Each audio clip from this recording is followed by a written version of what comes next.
policy. A lot of people will ask us, well, there's not enough research on marijuana.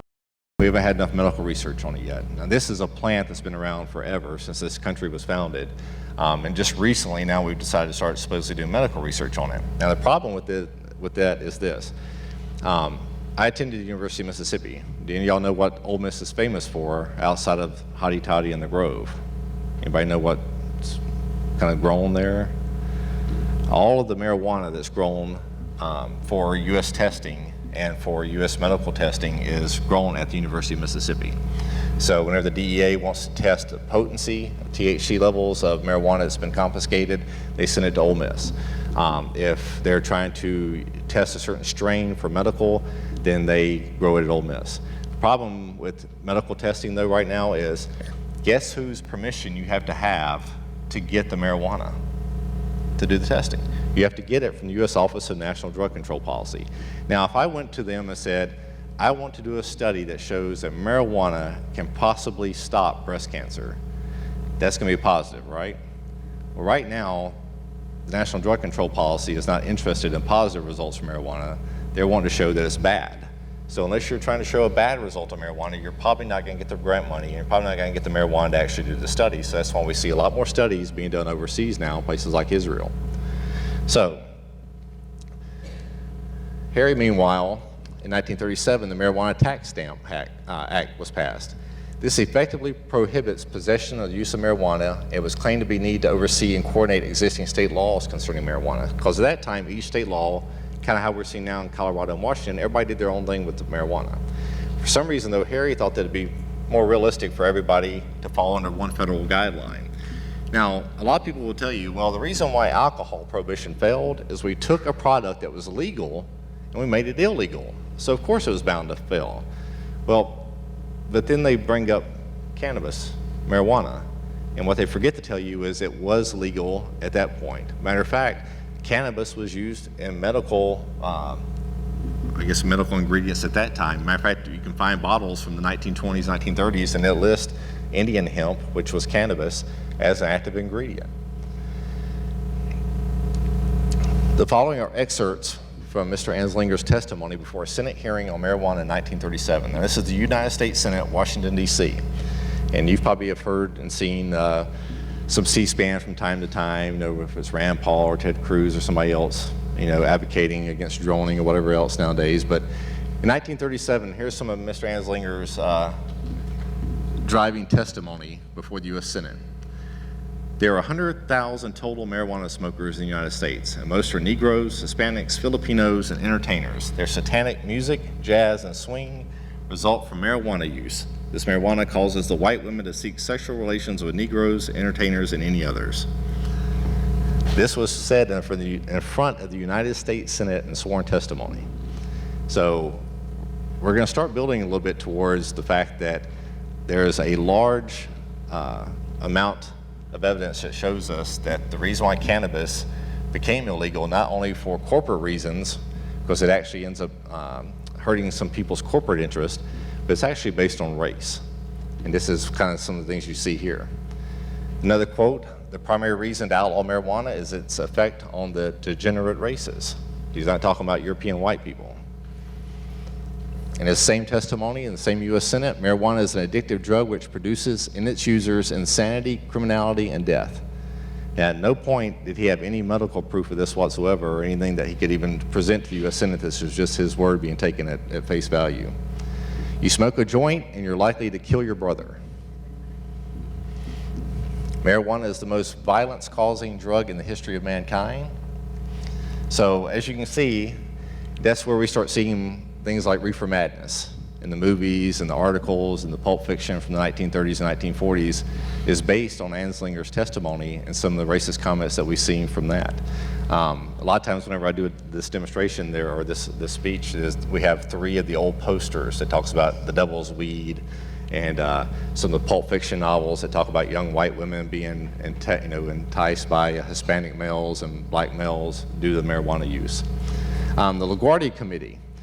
This is in the 1930s. The LaGuardia Committee, promoted in 1939 by New York Mayor LaGuardia, who the airport's named after, was the first in-depth study into the effects of smoking marijuana. It systematically contradicted the claims made by the U.S. Treasury Department that smoking marijuana resulted in insanity, and determined that, this is important, the practice of smoking marijuana does not lead to addiction in the medical sense of the word. This is 1939, and oddly enough, here we are 70 years later, still trying to get this point across that they were saying 70 years ago. Now, released in 1944, this report pretty much, got underneath Anslinger's skin. This is a war that he had been fighting all over the world. Even as early as the 1930s, 1940s, the United States is already beginning to influence drug control policy in other countries. So we didn't just start sending DEA agents down to Colombia in the 1980s. We were actually influencing drug control policy in other countries as far back as the 1930s and 40s. So Anslinger, who was campaigning against marijuana, he pretty much says that all that was unscientific. Now remember, this is the same guy who did not show any scientific evidence of any of the claims that he had at the U.S. Senate. So here we are next. Real quick, of those of you in here that politically affiliate with one group or the other, how many of you affiliate with the Democratic Party? Will you raise your hand for me? How many of you Republican? Libertarians? All right, anything else? Any other party? All right. You're going to learn that the drug control policy is controlled by both parties.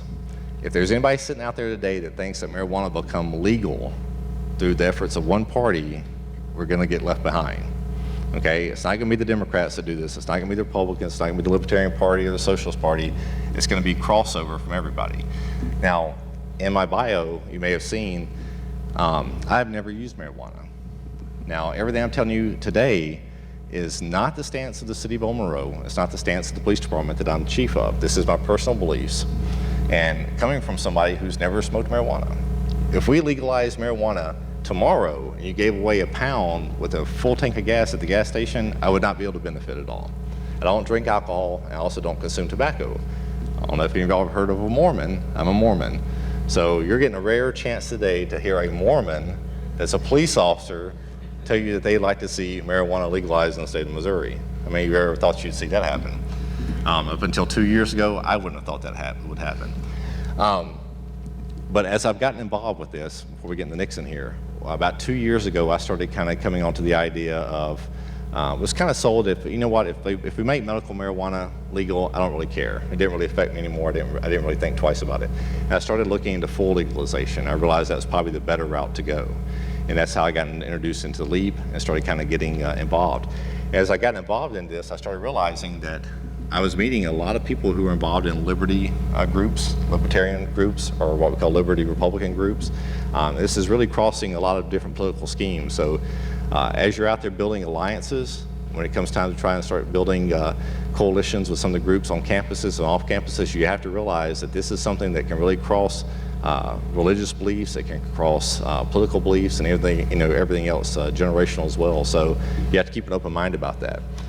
So Richard Nixon, we'll go off on Richard here.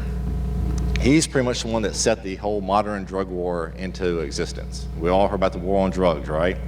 We've been fighting this thing forever. And guess what? We're never going to win it.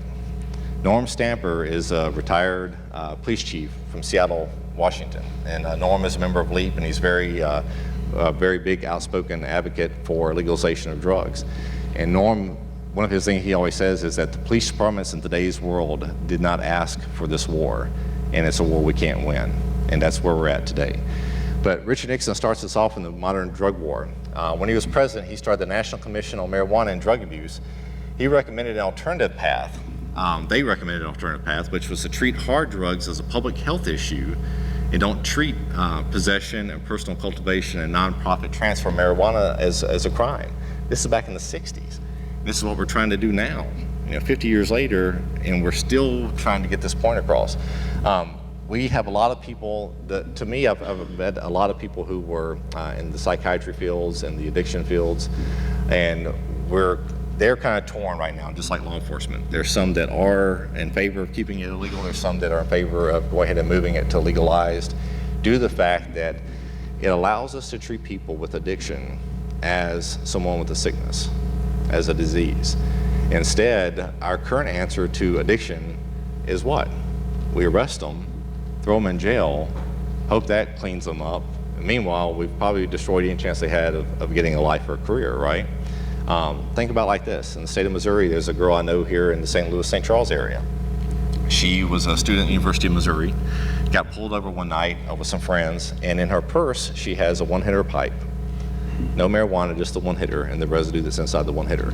She gets charged with possession of marijuana and possession of marijuana paraphernalia and gets convicted on that. So she graduates from University of Missouri, gets a job offer in St. Louis. She goes through the entire process, pretty much is told what day to report, what time, when she can start, everything's good. Then she gets a call the next week, right before she's supposed to start, 2 days out, and is told that they're going to have to pull the job offer because they found out about her drug conviction, her misdemeanor marijuana drug conviction. So here's someone who's not an addict that was doing something that's actually safer than drinking alcohol and has refused a job at a company that she later finds out has a guy working there that has 2 prior DWI convictions. So here's a guy that we know has gotten behind the wheel with the opportunity to kill people at least twice, because he was caught twice, probably a lot more than that. But she got picked up with a marijuana pipe, wasn't even at that time under the influence of the marijuana, and was still charged, but then loses the chance of a job because of the arrest. So now we also see this. Y'all heard of drug courts, right? When drug courts first came out, people thought that that was going to be the greatest thing ever. And I am very outspoken against drug courts. Drug courts have become a money-making scheme for a lot of cities and a lot of counties. It is a way to get a lot of money for supervised probation, and also it sends a lot of people to drug rehab that do not have to be there. There was a survey taken from marijuana users that were released from court-ordered probation, and 3/4 of them said that going into there and coming out of there, they did not have an addiction to marijuana. So think about it like this. If you send 100 people to court-ordered rehab for marijuana and 75 of them come out and say, there was no way I had any type of addiction to marijuana, you've wasted not just their time, but you've wasted the resources of that counseling center. Now, of course, these counseling centers are getting paid one way or the other, but why have we wasted all that effort and all that time trying to cure someone who is not addicted to something? So that's exactly what they were trying to tell Nixon back then. We'll treat hardcore drugs as a public health issue. We'll work with the addicts through addiction therapy and not through jail. And then we'll treat possession and personal cultivation and nonprofit transfers as non-crimes. The White House tapes, we all heard those. Watergate, Nixon reacting negatively to the suggestions based on racism, anti-Semitism, and hatred for the education. Nixon says to Bob Haldeman, every one of those bastards that are out there for legalizing marijuana is Jewish. What the Christ is the matter with the Jews, Bob? What is the matter with them? I suppose it's because most of them are psychiatrists. And this is on Nixon's tapes. So this is the President of the United States who's in control of the drug policy, and this is the views that he has towards it. So now we've seen the counterculture of marijuana use. Now, does anybody know where cannabis becomes marijuana, the term? Well, cannabis is what we always called it. It was either Indian hemp or cannabis. Of course, if y'all know the difference between hemp and cannabis, we can do that in the question and answer session. But marijuana was the Spanish slang term for cannabis. So whenever Anslinger was trying to make it look like a socially unacceptable Hispanic drug, they quit calling it cannabis and started calling it marijuana. So that's where the term marijuana actually comes from. So, Class 1 classifications. Do y'all understand the classifications of drugs? Class 1s, 2s, 3s, and 4s? Well, marijuana is Class 1, one of the most dangerous drugs on the planet, apparently, okay? You can go to the hospital every day and find people who've overdosed on FDA-approved medicine that has been prescribed by their doctor, and even taking it as prescribed, and still have issues, and still die. And if you don't believe me, watch TV late at night around 1 o'clock in the morning, and you'll see all the lawsuits for guys growing breasts, people losing memory, or whatever else happens to them. This is the FDA-approved medicine. The Uniform State Narcotic Act was the first tentative draft in 1925, and the final version comes out in 1932. It was a result of the work by the National Conference of Commissioners of Uniform State Laws. It was argued that the traffic in narcotic drugs should have the same safeguards and same regulation in all the states. Again, federal oversight, and that's the problem we have nowadays with the states. They're passing, federal law still supposedly trumps those. So You had the Federal Bureau of Narcotics in 1930. The use of cannabis and other drugs come under the increasing scrutiny of the then FBN. In 1930, headed by Anslinger as part of the government's broader push to outlaw all recreational drugs. So pretty much what Anslinger found out in the alcohol prohibition was this. White people liked alcohol, okay? Germans liked alcohol. Italians liked alcohol. In a place like St. Louis, you had a lot of Italians and a lot of Germans. Now, you could get various ways around alcohol at that time. Did you know you could be prescribed alcohol for medical use during that time? You could also be prescribed a waiver to allow alcohol for religious reasons. So you had a lot of people becoming different religions so they could keep up with the alcohol. You actually had the U.S. government poisoning alcohol, so that way you wouldn't drink it because it would kill you. So we were actually willing to kill American citizens to prevent them from drinking alcohol. So this was some of the things that were going on with our government at the time. Now, Anslinger's part of that group during Prohibition. He learns that, well, you know what? Let's not target all the white people who like alcohol because it's kind of hard to attack that many moral standards of whites. Instead, we'll go after something that's only used by, at that time, mainly African Americans and Spanish people. I mean, the nationwide trend was not really there at that time for marijuana use. There was, cannabis being used, but it's pretty much deemed a minority type of drug. The Tax Act stamp that we talked about in 1937 effectively made possession or transfer of cannabis, marijuana, or hemp illegal throughout the United States under federal law, excluding all medical and industrial uses. Through imposition of an excess tax on all sales of hemp, since the federal government had no authority on the 10th Amendment to regulate the medicines, that power being reserved by the individual states in 1937, a tax was the only viable way to legislate the cannabis. So if you can't control it, tax it, right? They'll just tax it to where no one wants to mess with it. At this time, too, people were, we were making hemp ropes, hemp clothing, hemp seeds, all kind of hemp stuff that we should be making now.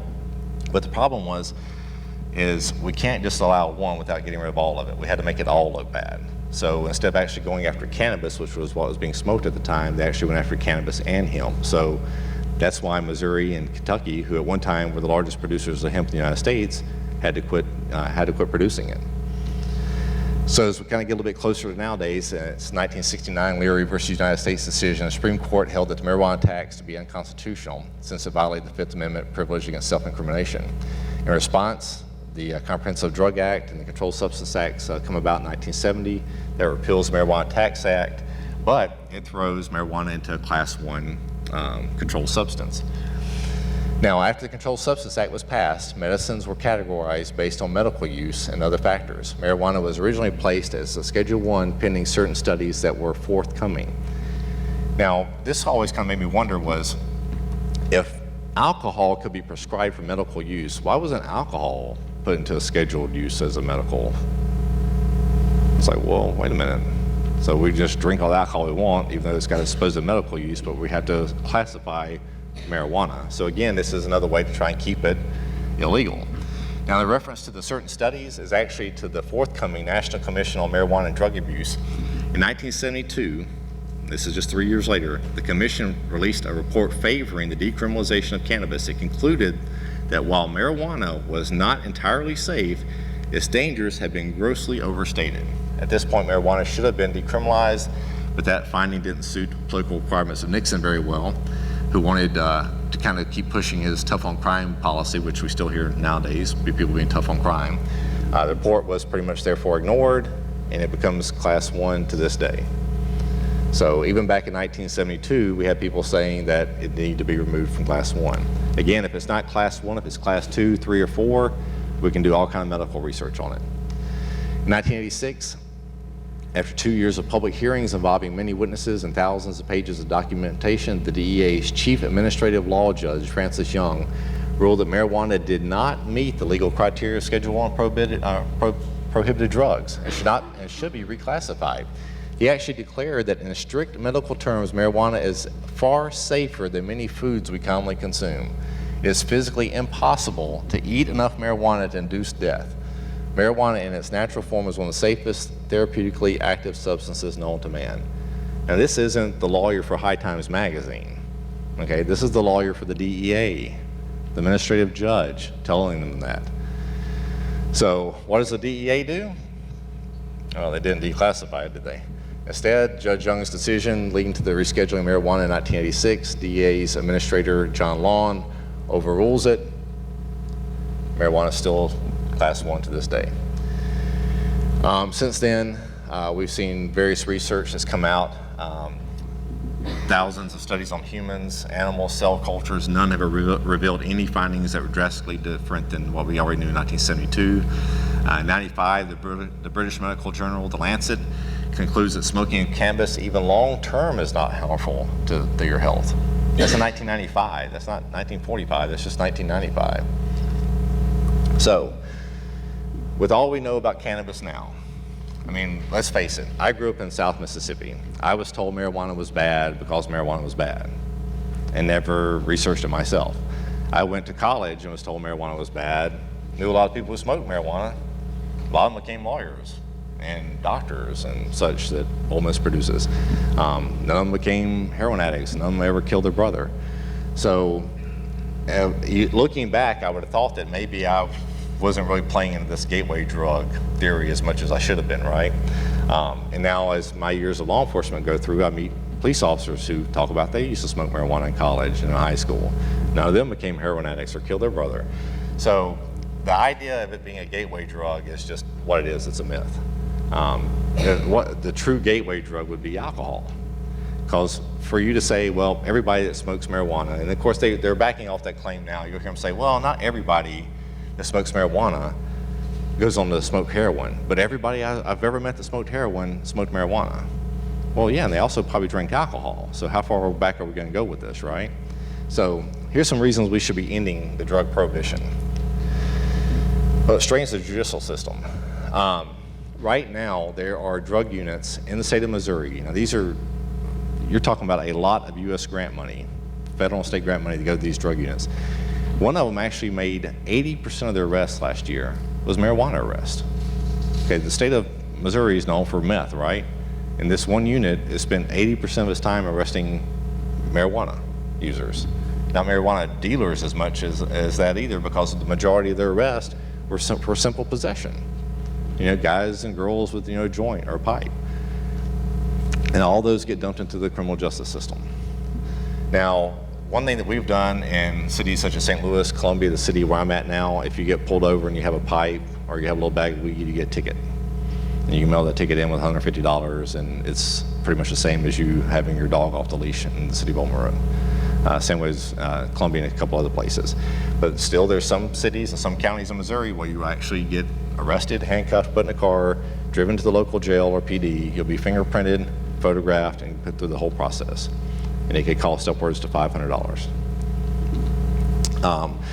If you're going to win a drug war, you need to be able to say you're decreasing the product that's coming in, or it needs to be a product that's not as good, is you're somehow harming the quality of the product. And right now we're not seeing that. I mean, there's not a stat out there that shows you that we're stopping that much drugs coming into the United States. There's no decrease in drug use. In the last, since 1980s, 1970s, marijuana use in particular has stayed about the same throughout that whole time. So we're not decreasing even the demand for marijuana in the United States. Fills prisons at great expense to the taxpayer. Now, you always hear people like Sergeant Jason Grolner of the Missouri Narcotics Officers Association say, well, our prisons are not full of marijuana users that got arrested for misdemeanor marijuana. He's true.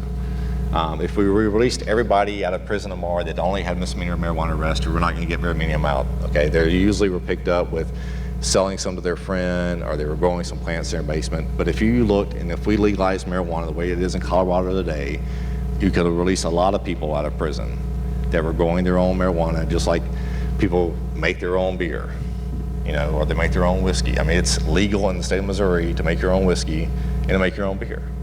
So same way with that. I mean, yes, they are correct. Not too many people sit in prison on misdemeanor drug arrest, but there's a lot of them in there that for cultivation and small sales of marijuana. Disproportionately punishes racial minorities. This stat shoots anywhere from you're 3 times more likely to be arrested for marijuana if you're a black male to sometimes as great as 16 times more likely. States like New Jersey and Washington, D.C., Baltimore, Maryland area, those are even higher than what we see in St. Louis City. So is it racial to this day? It's hard to say it's not. If you're a white male in St. Louis County and you get pulled over and you have marijuana, it seems like, because here's the kicker. And there was a speaker at the Missouri Narcotics Officers Association about 2 years ago from Colorado. His defense was, well, there's more black people smoking marijuana. That was the gist of how he put it. But actually, surveys have shown that African American males and white males use marijuana about the same. So why are we having sometimes 18-to-1 arrest ratio differences? Subsidized organized crime. Just like with the prohibition of alcohol, who do you think's making all the money off of drug sales? Street gangs and Mexican drug cartels. So all we're doing is allowing two of the most dangerous things in the United States to flourish. I mean, the marijuana is the lifeblood for most cartels, and all the street gangs in the United States start off selling misdemeanor amounts of marijuana till they can build up, till they can get the bigger drugs. No one starts a street gang and goes, let's go down to Miami and buy 100 keys of powder cocaine. They usually start off by meeting somebody that's involved in a cartel or has connections to a cartel, starts off selling Mexican ditchweed, and after they get enough money saved up, then they move on to the harder stuff. So all you're doing right now is allowing organized crime, just like we did back in the days of Capone, to continue to make money. Causes violence by engendering competition of the lucrative drug market. When's the last time you heard Walgreens and CVS getting in a shootout over the drug market in St. Peter's? Doesn't happen. Just like Fastlane doesn't get in a shootout with Exxon over the gas stations. So there's no competitive drug marketing. People all the time say, well, you can't legalize drugs because look at all the violence it causes. Well, no, it's the violence is because it's an illegal black market industry. So if you're in Chicago and you have the insane vice lords needing to grab some more property from a black gangster disciple faction, that's where the shoot-ups come from. Same way in LA, it's a battle of property. You put it in a regulated business and you don't see that. There's no regulated business in the United States where we see active shootouts on street corners over property. And it fails to decrease demand for drugs, like I said earlier. We don't see any drop in drug demand at all in the United States right now. And again, diverts resources from prevention and treatment programs and for law enforcement. If we had specialized crime units for rape and homicide and dump as much money as we do into the drug crimes, you would see higher closure rates than what we see from murders and rapes. In some cities, you're talking 15 to 20% closure rates. And they'll have a 8 or 9 person homicide, crimes against persons team, and they may have 20-something people working in crimes, for example, for special crimes such as narcotics.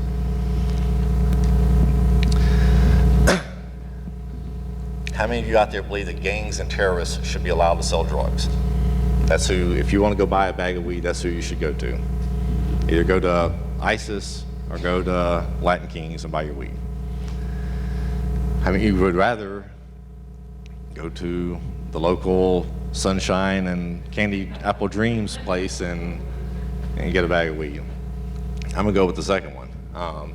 Just like alcohol, I wouldn't want to go down to East St. Louis to buy my 5th of Jack Daniel's whiskey that may or may not be regulated to where it doesn't kill me. I'd rather just go to dirt cheap liquor and buy it there. So, out of the audience, how many of you think that we have won the drug war? Nobody thought we have won it. Okay. How many of you think we are winning it? We haven't won it yet, but we're almost there. Anybody? Nope, not even close. All right, if we'll keep doing what we're doing right now, in 10 years, do you think we'll be winning or won the drug war?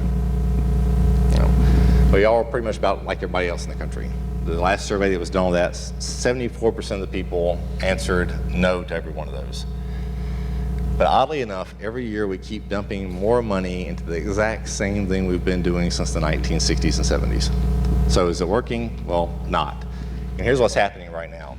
South American countries and Central American countries are starting to say, hey, United States, you got Washington and Colorado selling marijuana legally, and you keep subsidizing cartels in our country that are killing people left and right, thousands of innocent people every year around the Mexican border. And now you've got European countries. In 2003, the European Parliament Committee recommended repealing the 1988 Convention, finding out that the policy of prohibiting drugs based on the UN Conventions of 61, 71, and 88 is the true cause of the increasing damage that the production of trafficking in and sale and use of illegal substances are inflicting on the whole sectors of society, on the economy and on public institutions, eroding the health, freedom, and life of all individuals. So now the European countries are starting to say, you know what, these UN Convention treaties are kind of favoring the U.S. more than anything else. Maybe the United States isn't probably the people we should be following when it comes to drug policy. And maybe something a little tainted with that. Despite massive deployment of police and other resources to implement the UN Conventions, production and consumption of trafficking, and in trafficking, prohibited substances has increased exponentially over the last 30 years, representing what can only be described as a failure, which the police and judicial authorities also recognize as such. There's a lot of police officers I know behind closed doors will say that they do not care if marijuana is legalized. But it's hard to say that and then have a chief that wants to keep getting drug grant money because then he may be out of a job. So you're kind of rooting against the home team at that point. But there's a lot more officers that are starting to kind of come around. Matter of fact, I just noticed last week the police chief in Madison, Wisconsin came out in favor of legalization. So apparently his mayor must support it, because if not, he'd be looking for a new job. Real quick on, because I don't want to get into what the instructor was going to talk about too, was a couple of terms you'll hear that mention decriminalization. I do not favor decriminalization as a final step. Decriminalization is a great baby step towards what we need to do. Decriminalization pretty much says, instead of paying $1,000 and being on probation for a year, you're going to pay $100. The only problem with that is decriminalization is still a crime. It's still something on your record. So it's still making something that should be legal illegal. Full legalization is what I hope to see us get through. We actually had a legalization bill heard in Missouri's House last year. It was the first time ever that a full legalization bill was ever even heard in a hearing, a committee hearing. So that was a big step, I think, just to get us that far on that aspect of it. That's what we're seeing in Washington, Colorado. Oregon will vote on that this year, and Alaska will vote on that this year as well. Oregon's looking pretty strong. The interesting thing about Oregon is the people that are funding that group and really putting them together are actually originally from Missouri. There's Missourians that are out there now. But Oregon has a really good chance. Alaska is pretty much a sure deal. Medical marijuana is where we hear about different diseases or different pains or whatever. 22 states now, I think. I think it's it's over 20 now, I know. But I think it's 22 plus DC now. But that can even, in Missouri, some people will say that we have medical marijuana. In Missouri, we don't. We passed a CBD oil for children that were having epileptic seizures, which was fantastic that we got that through. The fact that anybody voted no on that was just absolutely ridiculous, and I think inhumane to be able to sit there and look at a mother whose child's having 400 plus seizures a day and tell her that she can't have CBD oil. Industrial hemp, Kentucky passed that. If you've ever done any research on industrial hemp, it's an incredible tool. In production and for different manufacturing items. The great thing about hemp is that it grows so fast. Kentucky, after having a fight with the DEA, finally got the seeds released. And just yesterday, Western Kentucky University students actually started harvesting the first crop of hemp. So they've already had a full crop of hemp come in the state of Kentucky. Another way that could help people in Missouri is this way. Think about how many of you may have hemp oil, may have hemp lotions. All that hemp is raised outside the United States, but we allow it to be brought into the United States in form of products. Makes no sense whatsoever. What they worry with is they are afraid that if we legalize hemp, that there's going to be a farmer out there that's going to plant 50 acres of hemp, and somewhere in there he's going to sneak in a little quarter acre of marijuana. The problem with that is plants pollinate, and they cross-pollinate, and it will destroy the hemp so he'll plant 10 acres of hemp to have it destroyed to get a quarter acre of marijuana. So it's ridiculous. That's what is told. That's what we keep hearing out there from places like the Mississippi or the Missouri Narcotics Officers Association. So Kentucky's already ahead of us. They've actually got it passed this year, and they're well on their way to making a ton of money. O'Fallon Brewery makes a hemp beer now, has hemp in it. So why not just buy hemp from other Missourians and make it here in Missouri? The concerns that we always hear about is what we're going to do with the use among teenagers. We will see an increase in other crimes, and will we see more drivers that are under the influence. How are we doing on time? Okay. Well, 15 states that were medical marijuana states now that actually had polls taken before they became medical marijuana. So we have an actual gauge on those states of what kind of increase or decrease we had. Well, those 10 states showed a decrease in teen use. 5 states showed an increase. So, did we see a decrease in all of them? No, but you know what we didn't see? We didn't see an increase in all of them because that's what we were told all the time. That as soon as you make medical marijuana legal, everybody's teenager is going to be smoking it. And guess what? It's not the case. So far, just the state of Colorado, first allowed medical marijuana back in 2001. Medical dispensaries actually started opening up in 2007. According to the Uniform Crime Reports, the state is seeing the lowest violent crime index number since the 1960s. When we testified in front of the Missouri House, there was a lady from Colorado. There's 3 groups in Missouri that showed up to testify against us for legalization. The Missouri Sheriff's Association, Missouri Highway Patrol, and the Missouri Narcotics Officers Association. It was the only 3 groups that showed up against it, which I thought that was, kind of interesting, the 3 law enforcement groups to show up. But one lady spoke, and she's from Colorado, and she told us that she would never be able to return home to see her family because Colorado was just hell on earth. All this crime was taking place, and it was like something out of The Walking Dead. But then when you look at the actual numbers, though, you're actually seeing the lowest crime rates since the 60s. So lowest crime in 50 years right now. Now, do they see some little ticks ups and ticks down? Yeah, but if you look at a 3-year, 4-year, 5-year span, it's the lowest 3 and 4 and 5-year spans since they started recording the UCRs back in the 60s. In 2012, the violent crime index number was 308.9. That's now down from 395.4 back in 2006. So that's a big drop over the last 6 years. Property crime index numbers have dropped drastically between 2006 and 2012, again the lowest period since the mid-60s. So again, where was all this crime happening? All this crime that we were told about. That's just like right now, of course, we don't have the full numbers for 2014 yet, but the numbers are already showing that there's not an increase. Here's my thing. We don't have to show that there's a major decrease in crime. I'm not saying if you legalize marijuana tomorrow in Missouri that everything is going to wake up tomorrow with rainbows. There's not going to be any crime in Missouri. But I can guarantee you we're probably going to see the same thing in Colorado. We're not going to see an increase in it. The sky is not going to fall.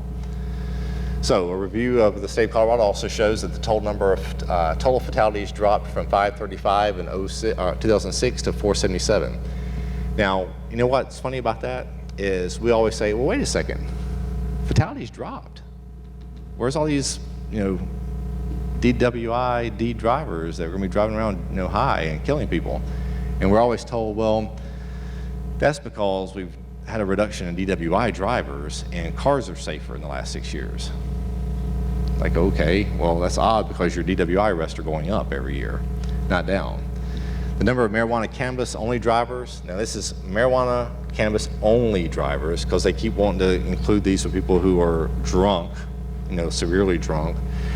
Only drivers involved in those accidents was 27, that was in 2006. It got 35 the last 2 years was the high. Now the highest peak was 52 at one time. So there was a kind of a big spike in the numbers there at one time, but it's back down to 35. So actually we're seeing numbers lower than what they were just a few years ago. Another bad thing about these numbers though, that they always present to us is this. That does not test active THC. That could be THC that's been in the system for over a week or 2 weeks. And we don't even know what amount it is. We don't know if this guy smoked a half a pound 3 days ago or if he smoked a joint 2 weeks ago. It's not quantitatively measured or qualitatively measured. It's just there's some THC in there. The good thing about these current laws that we see being changed is the state of Arizona just had a judge rule that no longer can you charge somebody with DWI-D, which is driving on intoxicated or influenced on drugs, just by having the pure presence or the mere presence of marijuana. So, for example, in Missouri, you get pulled over and somebody thinks that you're intoxicated and you go get a blood test and you have a little bit of marijuana in your system, no matter just enough to show up on the scale, you can be charged with DWID. State of Arizona now, they said that's not enough. You actually have to show impairment now. So that's probably going to start happening in more states, hopefully. So, however, in each of the years since 2008, the number of DWI-related deaths has risen each year. In 2008, the number of DWI cause fatalities was 22% of the total. In 2012, 33% of all traffic fatalities were DWIs. So their DWI numbers aren't going down, their DWI numbers are going up. Always be careful when people use percentages. I don't know how many of you are math majors or taking stats, but they always will tell us, well, DWI, cannabis, or cannabis-related deaths shot up, 50% or 60%. Well, it actually only shot up 27 to 35. That's 8 more deaths a year. So percentage, yeah, it sounds awesome. But if you say, well, there was 8 more deaths last year, you're like, yeah, it's horrible that 8 more people died, but it's not the number that you're thinking off the top of your head. So $500 billion internationally every year with the illicit drug trade. And that's heroin, cocaine, whatever else, but $500 billion worldwide. Drug war cost to the U.S. taxpayer has been $2.4 trillion since 1982 alone. And drug trafficking represents 8% of the world's trade, and it's untaxed and unregulated. So that's a lot of money. That's a lot of money being spread around that's not taxed and regulated, and a lot of money that's just being thrown out into this big hole. This little map right here, just so you know, heroin comes from the crescent triangle, crescent circles, India, Pakistan, that area, where we have all the wars going right now. South America and Central America is where you're going to see your cocaine from, right? What you don't see on there is Mexico, because Mexico doesn't grow cocaine and they don't grow heroin. They do make meth and big super cokes down there, but they don't actually grow it down there. That's where that area comes from. The Office of National Drug Control Policy back in 2005 reported somewhere around 780 metric tons came into the United States. The UN is reporting that they think is around 910 metric tons into the United States. So we're going after the big drug dealers, right? That's what you always hear. We have to catch the little fish to get to the big fish. So since 1982 till 2006, sales and manufacturer arrests have stayed just about the same, around 400,000, 350,000. Possession arrests, though, have shot through the roof. They've tripled. So we're not going after the big fish, we're just going after more and more of the little fish, because it's easy. It's easy stat numbers. How many of y'all saw the TV show The Wire? Okay, I highly recommend it. I usually hate police shows because I'm not very technically correct. I was telling the instructor earlier that The Wire is fantastic because it shows a lot of the social issues brought on by the drug war. It's on Netflix if you have Netflix. So again, there's where your money's going. You're arresting drug users, you're not arresting drug dealers. Mexican drug cartels, we always hear about them, right?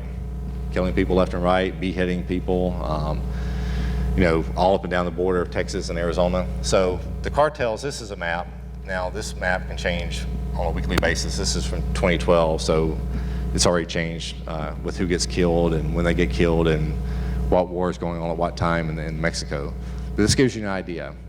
There's usually 7 or 8 major drug cartels at any one time, according to who's combined with who. That gives you an idea of the map. Now, these cartels each have what are called plaza bosses. These plaza bosses, usually about 7 or 8 of them. So you have 7 or 8 plaza bosses, and then 7 or 8 of the actual cartels themselves. Well, I was at a National Interdiction Officers Convention a few months ago in Nashville. There was 1,000 police officers from around the United States, and their only job is to work the interstates and highways, picking up drug forfeitures and civil forfeitures. And that's a lot of cops in one area, 1,000 cops. So trust me, not too many of them are wanting to legalize marijuana because that's what they're known for, is making these big drug arrests. But one of the guys from Texas is in charge of their DPS unit that oversees gang intel from the cartels. And they caught one of the plaza bosses. So one of the top 8 guys underneath the upper echelon of one of the cartels. And they asked him, they said, well, what happens to you whenever we bust one of these 200, 300 pound shipments of marijuana? And the guy laughed at him. He's like, what do you mean? He goes, that's 200, 300 pounds, that's nothing. He goes, we don't worry about anything like that. And he goes, really, that's not like a big hit to you guys? And he said, no. He goes, well, why? He said, my plaza, his region, sends 4 to 5 tons of Mexican ditchweed into the U.S. border every week. That's one plaza boss of one cartel sending 4 to 5 tons into the United States. So, do you think we're stopping very much of it? We're not hardly stopping any of it. Matter of fact, if you look here real quick, how do we hurt cartels? We take their money away. If we start legally selling marijuana in the United States, guess what we don't have to buy? Mexican ditchweed. Instead of buying 2% THC weed that's been smuggled up from Mexico, we can buy THC of like 20% that's grown locally, okay?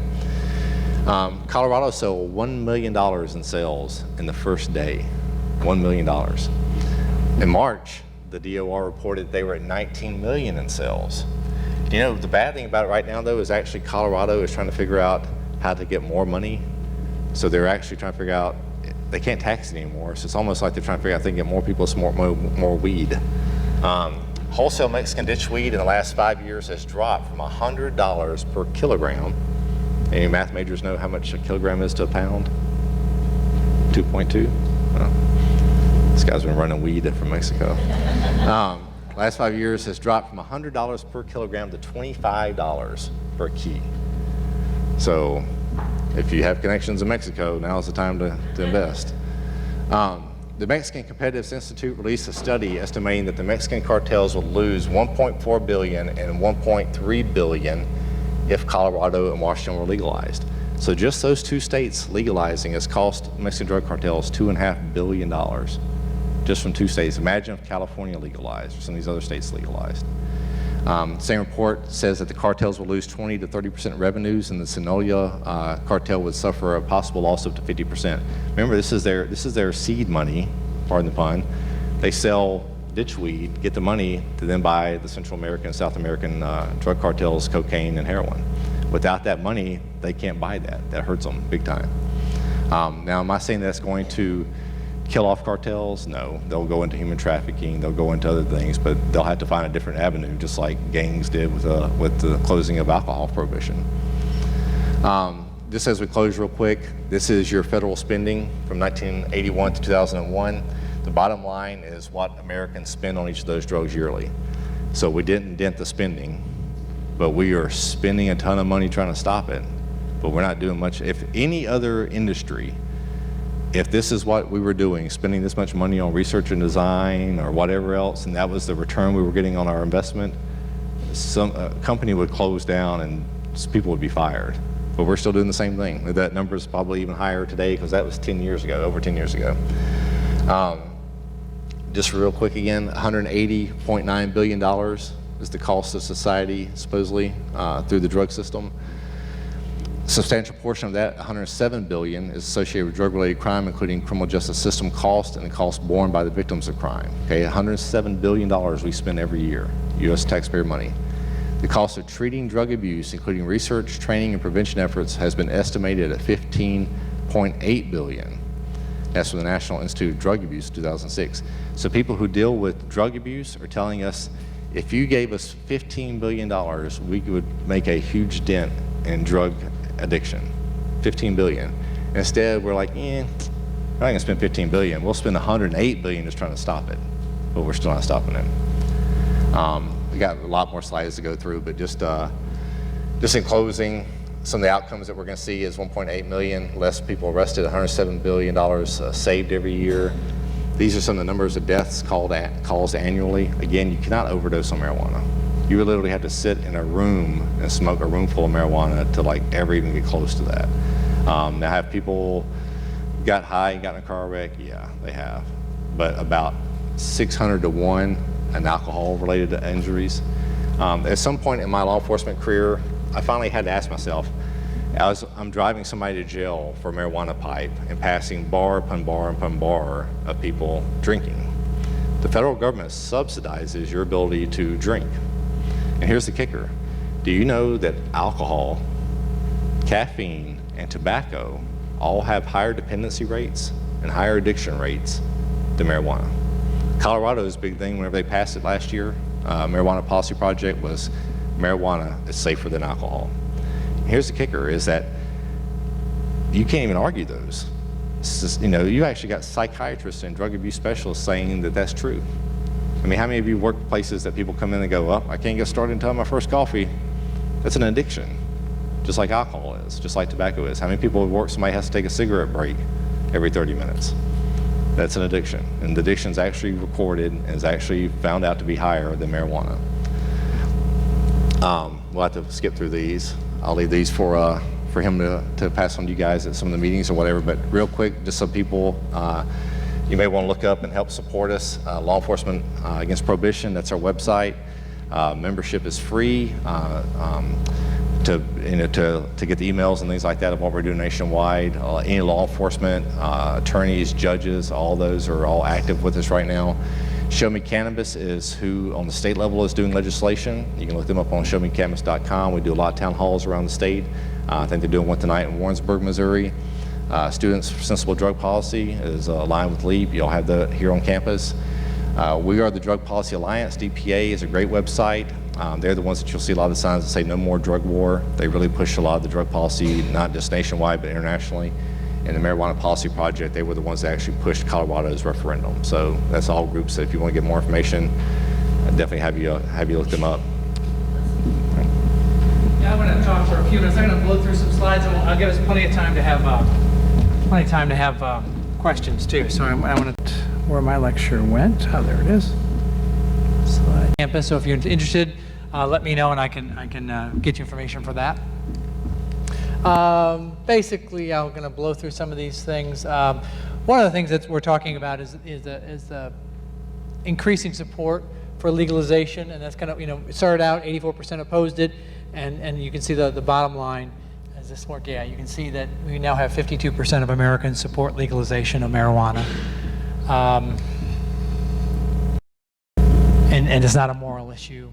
Kind of what we went through here. It's the war on drugs is a failure. I mentioned Jeff Mizanski, who is a Sedalia man who's serving life in prison. He said there aren't that many of them, but there are people who are literally serving life in prison because of simple marijuana possession, no criminal, no violent activity, simple marijuana arrests. A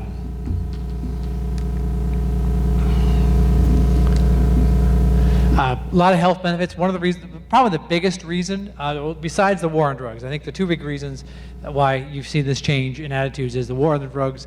People, I mean, 74% believed it was a failure, and that's one reason. The other reason is that more and more Americans are seeing the benefits of the health benefits of marijuana.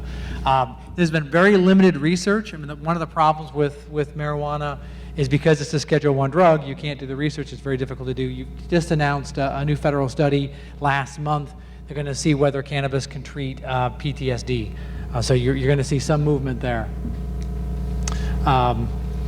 There's if you ever watch CNN, there's a doctor there, Sanjay Gupta, who's about 2 years ago he kind of had a conversion, and now he's a big promoter of medical marijuana. He used to hate it. Now, so it's called Weeds, and he's got a new episode called Weeds 2. It just came out a few months ago. Both of these are fantastic, looking at the health benefits of marijuana.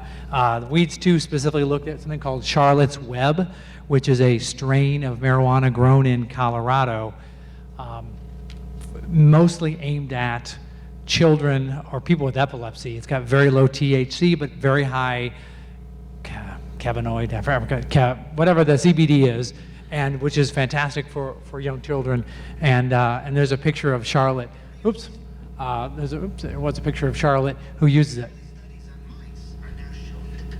Marijuana to kill cancer cells. Amashe is using marijuana to help him with the pain and nausea from chemotherapy. Residents here are using marijuana for pain, loss of appetite, Parkinson's disease, and dementia. So you see real benefits of marijuana. It's very little study. You mentioned Israel in your lecture, Larry. Israel is actually one of the forefront the leaders. And there's even a study that in Israel that they're looking into whether marijuana can actually kill cancer cells. So I mean, it's all preliminary. We don't really know what's going on, simply because it hasn't been studied very much because of the regulations, restrictions. These are the states. I read 23, and maybe that's 22 plus DC, but I found 23 states that have allowed it for medical use. Illinois just passed it this past year, I think, for medical use. Missouri, you mentioned Missouri as well. Missouri just passed, and I'll talk about that briefly. Legalization trends. The one thing that I talked to Duell, he's a student that actually founded SCC, Students for Sensible Drug Policy, Duell Lauderdale.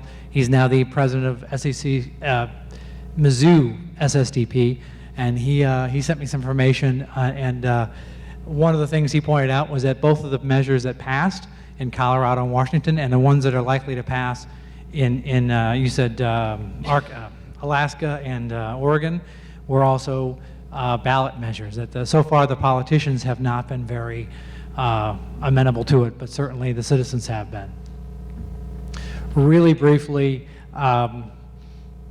basically the Colorado approach treats cannabis like alcohol. If you're over 21, you can do private consumption. You can actually grow it as well, just like you can make beer at home in Missouri. Washington's a little bit more regulated. You can't grow it there in Washington. You can only buy it from a limited number of licensed growers. But in both states, they're very heavily taxed.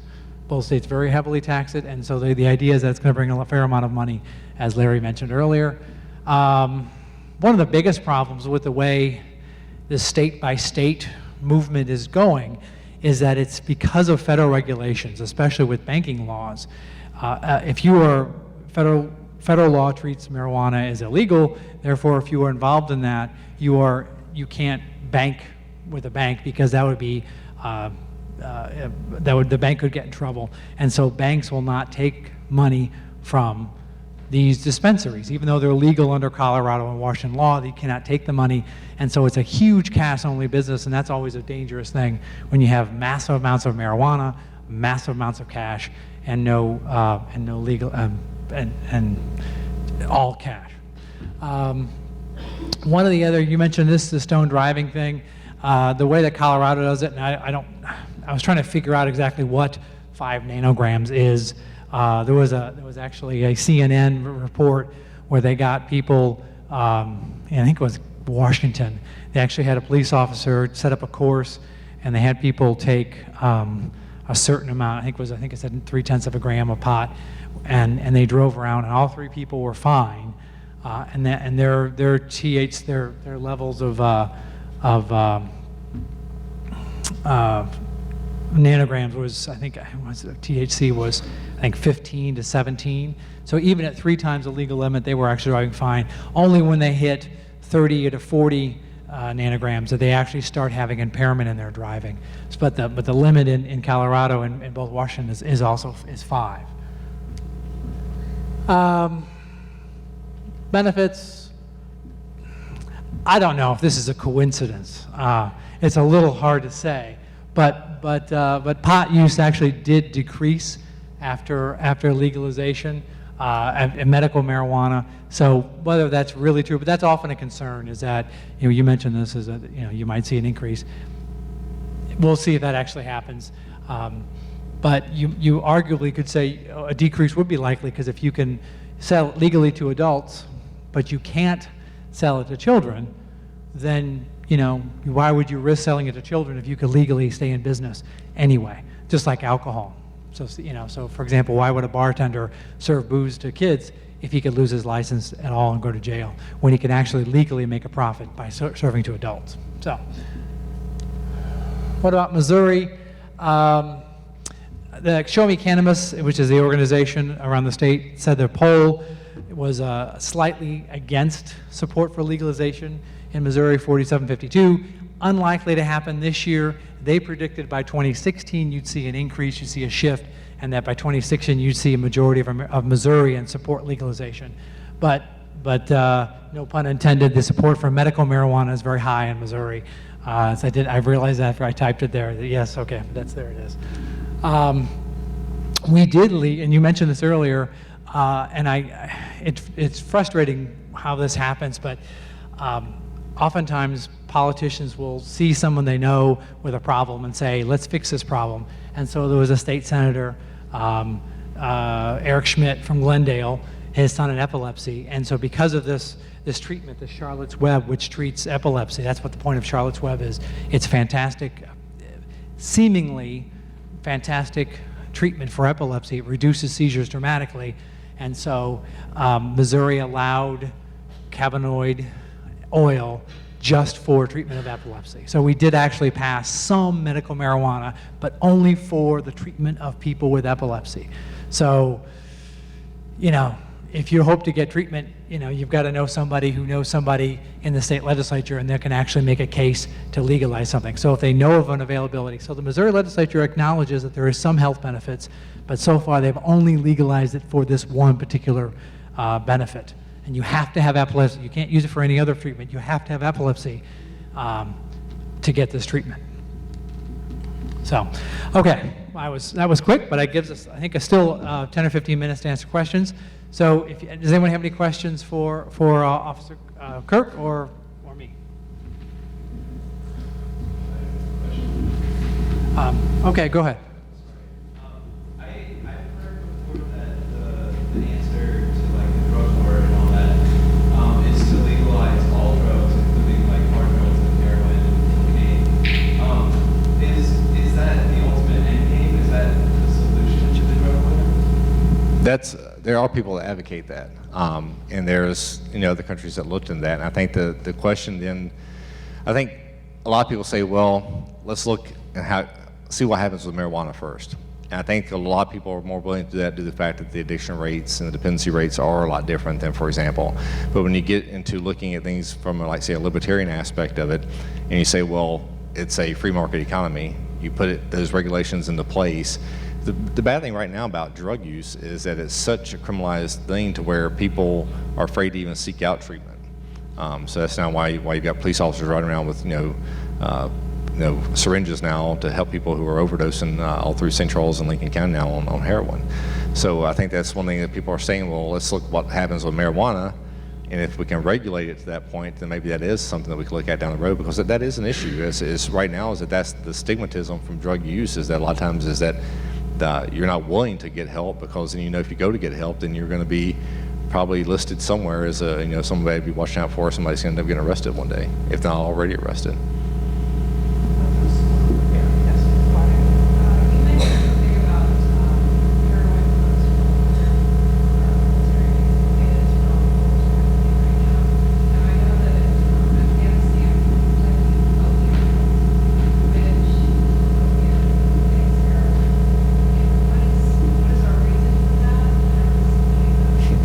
That's a good question.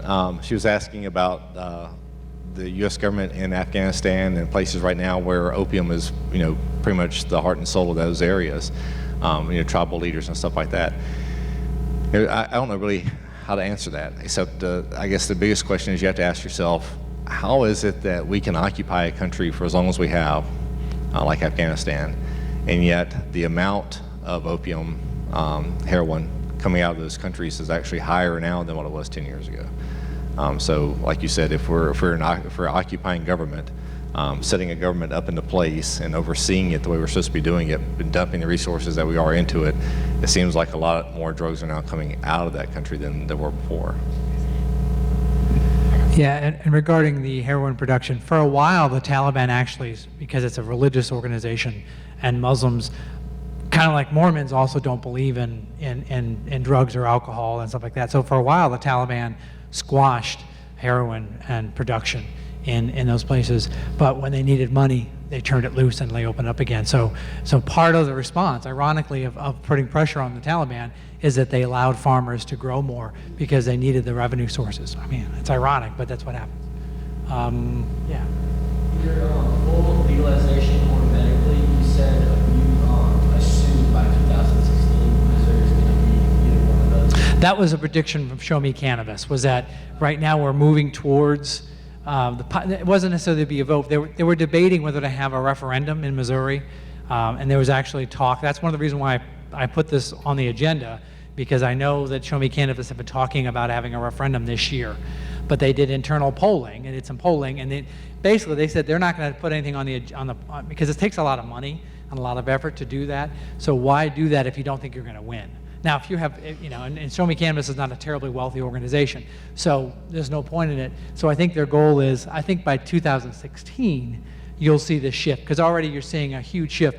We were talking about this earlier, how it used to be all liberal Democrats that used to be the ones behind legalization, whereas now you see a lot more Tea Party, Libertarian, Republicans supporting that as well. So I think Give it 2 full years and it's going to be fully legalized. Well, they're hoping to have a statewide initiative in 2016. The reason why it wasn't this year is because the numbers weren't good enough, and it is a lot of money. People think that the amount of numbers that we have to have in Missouri to get an initiative are huge. Arkansas and Oklahoma tried to do medical this year and didn't even reach the numbers they needed, and they were much smaller. So you actually have to hire people to help get ballots or get the petitions signed. So you need the numbers a little bit closer than what we had for Show Me Cannabis to be able to say, okay, we're going to dump the money. Another thing we're hoping too is with Oregon, if they pass it, some of the funding that has been backing Oregon's initiative will then come to Missouri because of those Missouri ties. But the goal right now is to have a statewide initiative in 2016. It's going to be rare that you're going to see a state probably have legislators vote this in, because they are so afraid to. Behind closed doors, we have a lot of them say that they are totally behind medical. We actually have a couple of them that say that they're interested in seeing how Colorado and Washington do for legalization, full legalization. But their idea is, we'll let you people decide that, because we're not going to take the hit at the ballot box if it goes wrong. So they're more than, but the only thing is that they're also learning this, is that if we write the language, then we have total control over how the law is worded. So if it looks like they're going to lose, they may jump in at the last minute and pass a statewide. That way they can put the controls in it that they want. Is this statewide medically or full legalization? We're going to try for full legalization. Full legalization? Yep, just like Colorado. It'll be almost identical to Colorado's. That's huge. So, and the big difference between Colorado and Washington being is the ability to grow at home, to have your own. And that's one thing we've really wanted to see, is because that takes away a lot of the sting from the taxation. Is that if you grow some of your own, it doesn't hurt as much. Now, can I ask you a question? If you're looking at Colorado, what would you change if you're going to adopt it? Is there anything there? Missouri, I'd like to see this. Is there anything in Colorado legislation you'd like to see? I think the biggest thing about Colorado has been, and they're addressing that now, has been the issues with the edibles. So some of the labeling issues, and hopefully in a free market economy that always kind of clears itself up sometimes. But and that's little hiccups that weren't seen ahead of time. A lot of people always say, well, one of the guys said with Missouri Narcotics Officers Association said, well, if you legalize marijuana, you're going to see triple the use of marijuana. And I don't really believe that, because here's why. How many people do you know right now are waiting for Missouri to pass legal marijuana before they smoke marijuana? Nobody's waiting for that. I mean, if you raise your hand, you're kidding. But I mean, seriously, no one's doing that. No one's sitting at home right now going, man, if 2016 gets here, it's so high. They're already smoking. So I don't see a big deal. Have some people that try. You got to remember, like this, numbers that we see is out of 100 people who try marijuana, only one normally goes on to be a regular weekly user. 1 out of 100. That's a lot less than alcohol users. And 1 out of those 10 of that 100 actually ends up with some type of psychological addiction. So again, the addiction rates are very low. And I don't see the big explosion numbers in use just because there's nobody waiting for it to become legal right now.